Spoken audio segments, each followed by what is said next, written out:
नमस्ते। आप सभी का स्वागत है मेरे YouTube चैनल स्टोरी टाइम में।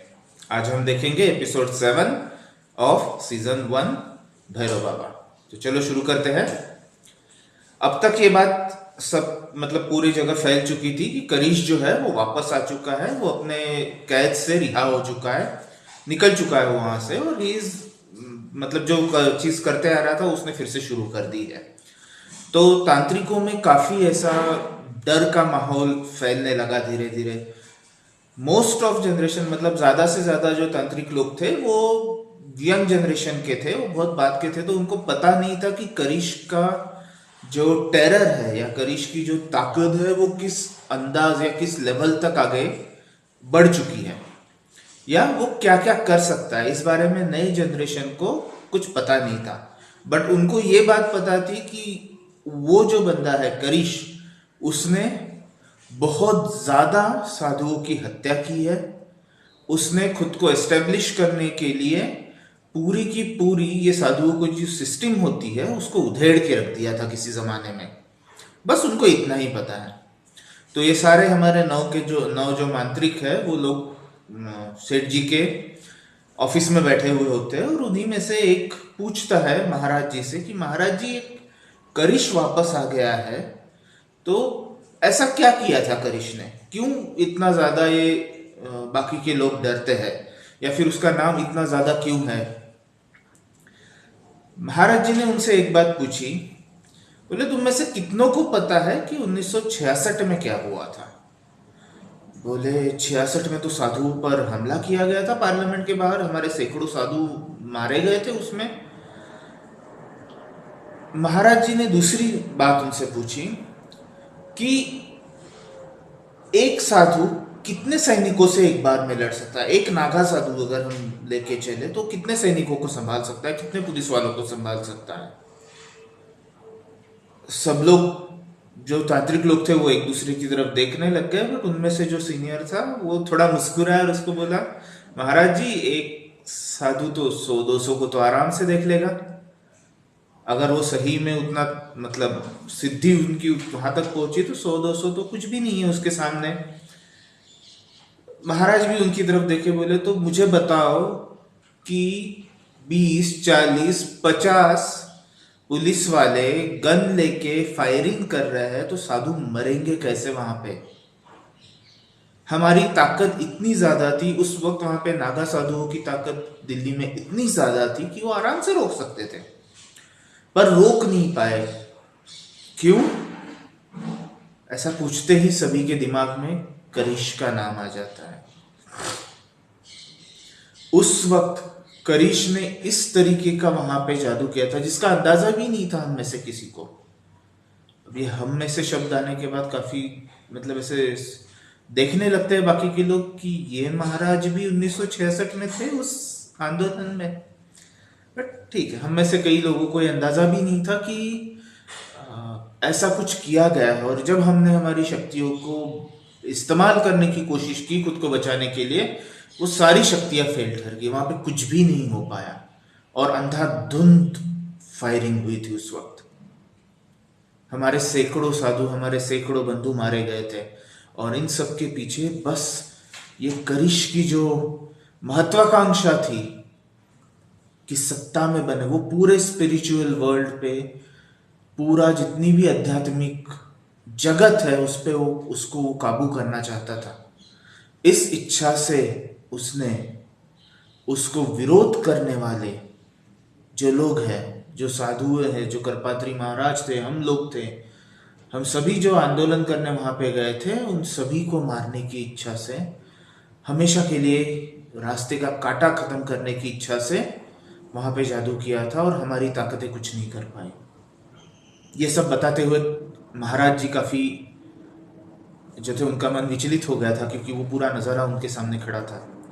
उन्होंने आगे बताते हुए बोला कि उस वक्त कुछ ही साधु थे जो ये बात समझ पाए कि ये सब किया कराया करिश ने है, और उनमें से मैं था।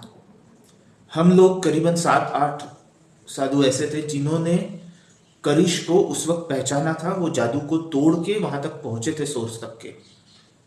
उसी के बाद हमने जब ये बात हमारे गुरुदेव को बताई, जो हमारे मठाधीश होते हैं उनको हमने ये बातें बताई कि ऐसा ऐसा है, करीश ने ये किया हुआ है, और उनके सामने हमने वैसे उनको जानकारी दी कि ये किया था, ऐसे किया था, हमने खुद देखा। ये हम लोगों के आंखों देखी पर विश्वास करके फिर मठाधीशों ने उनके खिलाफ एक्शन लेने की ठानी। सबसे पहले तो उनको बुलाया गया, पूछा गया, सारी चीजें हुई, बट वो मानने को तैयार नहीं थे। उन्होंने धमकी देना शुरू कर दिया करीश ने, और बात यहां तक बढ़ गई थी कि करीश की खुद की सेना भी तैयार थी लड़ने के लिए। एक तरफ हम लोग थे, एक तरफ करीश के अनुयायी थे। उसको बांधना, उसको कैद करना, ये हमारे लिए बहुत बड़ा टास्क रहा है। बहुत बड़ी चीज हमें करनी पड़ी, जिसके लिए हमारे और सैकड़ों साधुओं का बलिदान गया है। उसको बंद कर पाना, उसको हराना करीबन नामुमकिन था। जब उसको हराने के, या फिर जब यह ठाना गया कि उसको हराना है, तब एक बात साफ हो चुकी थी कि उसके खिलाफ जंग लड़नी पड़ेगी। और जंग लड़ते कैसे, इसके लिए सारे मठाधीश बैठे थे, हम लोग भी थे। एक दो बातें ऐसी उभर के सामने आई कि करीश को बंद करना करीबन नामुमकिन है। उसके पास दो ऐसे दिव्यास्त्र है जो किसी भी बंधन से उसको मुक्त करा सकते हैं, तो उसको बंद करना नामुमकिन था। दूसरी बात, जब तक उसकी आत्मा में ये सारी चीजें जो उन्होंने सिद्धियां हासिल की हुई है, वो सिद्धियां उसकी आत्मा में है, उसके मन में है, तब तक उसको हरा पाना नामुमकिन था। वो अगली बार फिर से किसी शरीर में जाके फिर से उन सिद्धियों का इस्तेमाल करके फिर से उसी ताकत से लौटने की काबिलियत रखता था। यह तय किया गया कि उसको एक अलग दुनिया में ले जाया जाए और उसके दिमाग को, उसके मन को जहां तक हो सके तोड़ दिया जाए। तो सबसे पहला उससे युद्ध होना है, उसको पकड़ा जाना है। पकड़ा जाने के बाद तुरंत उसको बिना मारे उस दुनिया में ले जाके उसके ऊपर मानसिक आघात करने हैं, जिस वजह से वो सारी विद्याएं, सारी सिद्धियां जो उसके पास है वो खत्म हो जाए, जो कुछ उसने पढ़ा हुआ है वो सारी चीजें भूल जाए। और तीसरी बात यह थी कि अगर उसको कैद करना है तो दो बंधन, दो कैद करने के तरीके, तो उसके पास अस्त्र ही जो छुड़वा देंगे। अब ये अस्त्रों में बात ऐसी होती है कि ये एक ही बार काम करते हैं, मतलब दो बार वो कैद से बाहर निकल सकता है। ये बात हम लोग जानते थे। मठाधीशों ने यह तय किया कि हम लोग गुट में बट जाएंगे। सबसे बड़ा गुट होगा जो लीड करेगा, वो डायरेक्ट हमला करेगा। उनका जो मठ है, करीश का जो जगह थी जहां पे उसके सैकड़ों अनुयायी थे, वहां पे सीधे हमला करेगा। दूसरी टुकड़ी जो है वो तैयारी करेगी उसको दूसरी दुनिया में ले जाके बंदी बनाने की और उसके दिमाग को तोड़ने की। और उसके बाद और तीन टुकड़ियां बनी थी, जिस अलग दुनिया में उसको ले जाया जा रहा है उसके दरवाजे के ऊपर प्रोटेक्शन लगाए, उसके दरवाजे के ऊपर बंदी करे, ताकि वो अगर निकल भी आता है वहां से तो तीन लेयर का प्रोटेक्शन होगा, दो बार वो तोड़ पाएगा, एक बार बचा रहेगा। जब हमला हुआ उनके मठ पे, काफी हमारे साधु मारे गए। हमारे अनुयायी, आपको तो पता ही, हमारे अनुयायी पेड़ पौधे और जानवर भी उस जंग में मारे गए थे। काफी नुकसान झेलने के बाद और मठाधीशों की वीर गति के बाद करीश पकड़ा गया। उसको जब दूसरी दुनिया में ले जाया गया और कोशिश की गई कि उसका मन तोड़ सके, हमारे पास कोई भी ऐसा साधु नहीं था जो करीश के सामने टिक पाए। जो भी उस दुनिया में जाके उसके ऊपर हमला करने की, उसके मन को तोड़ने की कोशिश करता था, वो खुद पागल होके वापस आता था। हमने उसमें 12-15 साधु गंवाए और उसके बाद हमने तय किया कि उसका दिमाग नहीं तोड़ा जा सकता, उसकी सिद्धियां भुलाई नहीं जा सकती, उसको बंद करके रखना ही होगा। तो तीसरे इसमें फिर हमने दरवाजे को बंद करके 4 प्रोटेक्शन डाले थे। और अब वो बाहर आ गया है, इसका सीधा सीधा मतलब है एक तो उसने अंदर ही और सिद्धियां प्राप्त की, या किसी बाहर के उसके अनुयायी ने उसको बाहर निकाला है। वो मेरे पीछे आने का भी मुझे एक वजह लग रही है कि बाकी के जो हम लोग थे जिन्होंने करिश को देखा था हत्या करते हुए साधुओं की, उनमें से ज्यादातर लोग समाधिस्थ हो चुके हैं, उन्होंने समाधि ले ली है। मैं और एक दो ही हम लोग ऐसे हैं जो अभी भी कर्म कर रहे हैं, अभी भी इस दुनिया में लोगों की मदद कर रहे हैं। इस वजह से शायद वो मेरे पास आया होगा या मेरे खिलाफ उसने एक्शन ली होगी।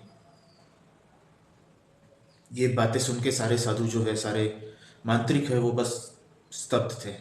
उनको एक बात पता चल रही थी कि इसको हराना बहुत मुश्किल है करिश को। वो सब महाराज की तरफ देख रहे थे और महाराज जी ने बोला, अभी तो हमें इस बच्चे को बचाना है, उसके बाद करिश से जो होगा वो देखेंगे।